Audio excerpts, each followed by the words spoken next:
Good morning, student of class 10th. I hope you are well at home and you are doing your work properly. Today we shall study about biomass.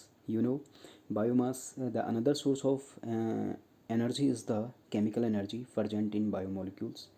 These biomolecules may be living or dead, and the mass containing biomolecules is called biomass. कि energy का एक और option you can say and another एक और source है जो है chemical energy, जो कि आपके बायोमोलिक्यूल्स में प्रेजेंट होती है। और ये बायोमोलिक्यूल्स आपके लिविंग भी हो सकते हैं, लाइव हो सकते हैं और डेड हो सकते हैं। एंड जो बायोमोलिक्यूल्स का जो मास होता है वो आपका बायोमास कहलाता है। The living material, their waste products and dead part is called biomass. जो आपके लिविंग मटेरियल हैं उनका उनके जो वेस्ट प्रोडक्ट्स हैं और जो डेड पार्ट्स हैं वो आपका बायोमास कहलाता है। Then the energy obtained from biomass is called bio energy.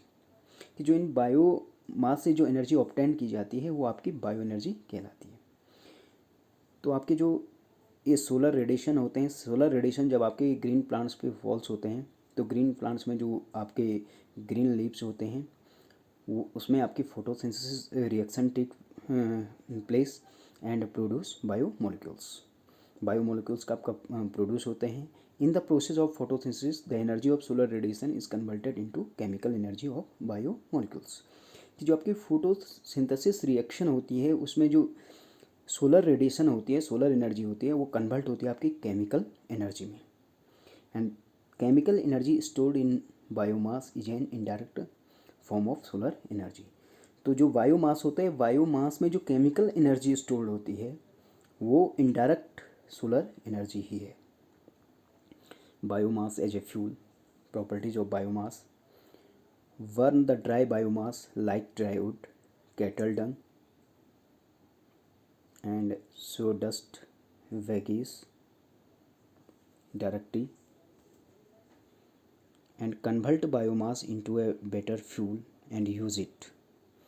Convert wood into charcoal and convert cattle dung into biogas। कि जो आपका जो है वुड होता है, वुड को हम चारकोल में कन्वर्ट कर सकते हैं और उसको एज ए फ्यूल यूज़ कर सकते हैं। और जो काव डंक है उस काव डंक को बायोगैस में कन्वर्ट करके उसी बायोगैस को एज ए फ्यूल यूज़ कर सकते हैं। Now next is charcoal. Charcoal is a fuel obtained by heating wood strongly in the absence of air. The process of heating a material containing carbon compounds in the absence of air is called destructive distillation। कि charcoal is a fuel obtained by heating would strongly in the absence of air. कि जब आप के would को जो है air की absent में